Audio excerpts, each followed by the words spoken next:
ओम नमो भगवते वासुदेवाय। श्रीमद्भागवत महापुराणम द्वादश स्कंद अथ प्रथमो अध्याय। कलयुग के राजवंशों का वर्णन। राजा परीक्षित ने पूछा, भगवान यदुवंश शिरोमणि भगवान श्री कृष्ण जब अपने परम धाम पधार गए तब पृथ्वी पर किस वंश का राज्य हुआ तथा अब किसका राज्य होगा? आप कृपा करके मुझे यह बतलाइए। श्री वसुदेव जी ने कहा, प्रिय परीक्षित, मैंने तुम्हें 9वें स्कंद में यह बात बतलाई थी कि जरासंध के पिता बृहदत्त के वंश में अंतिम राजा होगा पुरंजय अथवा रिपुंजय। उसके मंत्री का नाम होगा सुनक। वह अपने स्वामी को मार डालेगा और अपने पुत्र प्रद्योत को राज सिंहासन पर अभिषिक्त करेगा। प्रद्योत का पुत्र होगा पालक, पालक का होगा विशाखयुग, विशाखयुग का राजक और राजक का पुत्र होगा नंदीवर्धन। प्रद्योत वंश में यही 5 नरपति होंगे।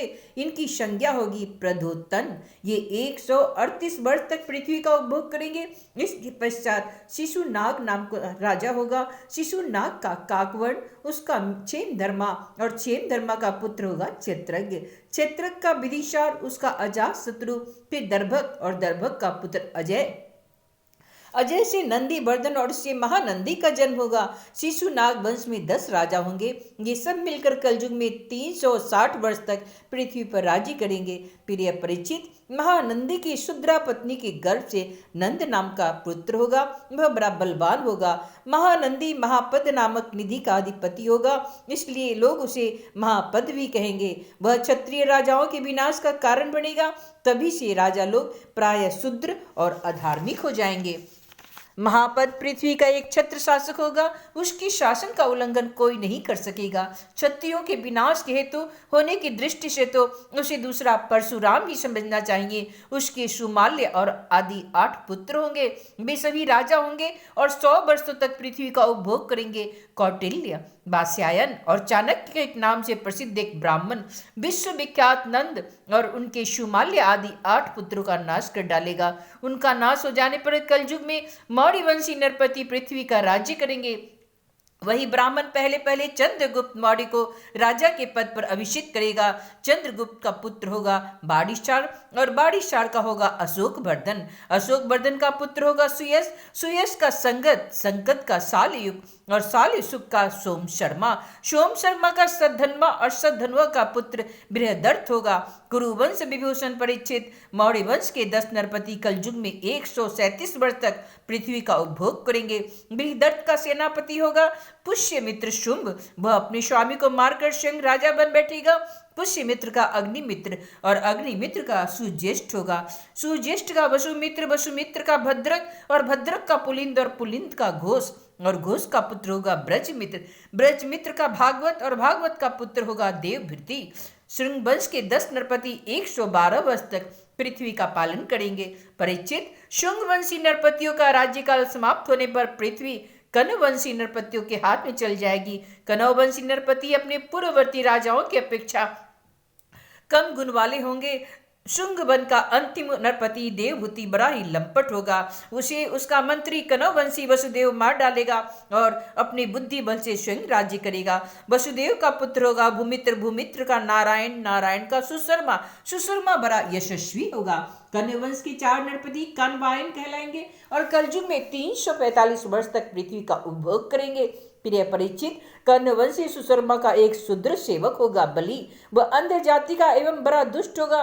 वह सुशर्मा को मारकर कुछ समय तक स्वयं पृथ्वी का राज्य करेगा। इसके बाद उसका भाई कृष्ण राजा होगा। कृष्ण का पुत्र श्री शांतकर्ण और उसका पौर्णमास होगा। पौर्णमास का लंबोदर और लंबोदर का पुत्र चिविलक होगा।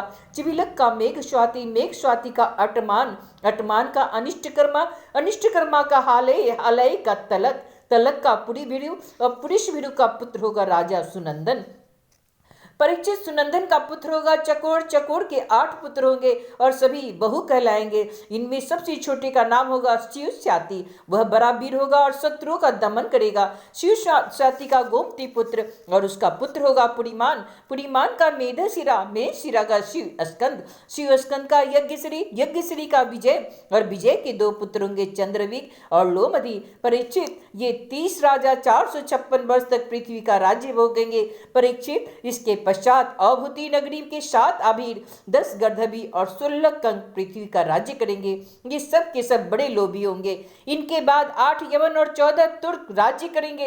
इसके बाद 10 गुरुंड और 11 मौन नरपति होंगे। मौनों के अतिरिक्त ये सब 1099 वर्ष तक पृथ्वी का उपभोग करेंगे तथा 11 मौन नरपति 300 वर्ष तक पृथ्वी का शासन करेंगे। तब उनका राज्यकाल समाप्त हो जाएगा। तब किलकिला नाम की नगरी में भूतनंद नाम का राजा होगा।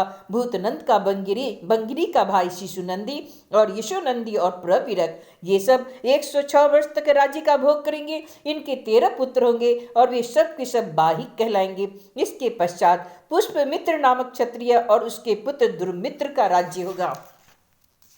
परीक्षित बहिकवंशी नरवती एक साथ ही विभिन्न प्रदेशों में राज्य करेंगे। उनके साथ आंध्र देश के तथा साथ ही कौशल देश के अधिपति होंगे। कुछ विदुर भूमि के शासक, कुछ निषद देश के स्वामी होंगे। इसके बाद मगध देश का राज्य होगा। विश्व अस्फुटजी वह पूर्वोक्त पुरंजय के अतिरिक्त द्वितीय पुरंजय कहलाएगा। वह ब्राह्मण आदि उच्च वर्णों को पुलिंद, यदु और मद्र आदि म्लेच्छ प्राय जातियों के रूप में परिणत कर देगा। उसकी बुद्धि इतनी दुष्ट होगी कि वह ब्राह्मण, क्षत्रिय और वैश्यों का नाश करके शुद्ध प्राय जनता की रक्षा करेगा।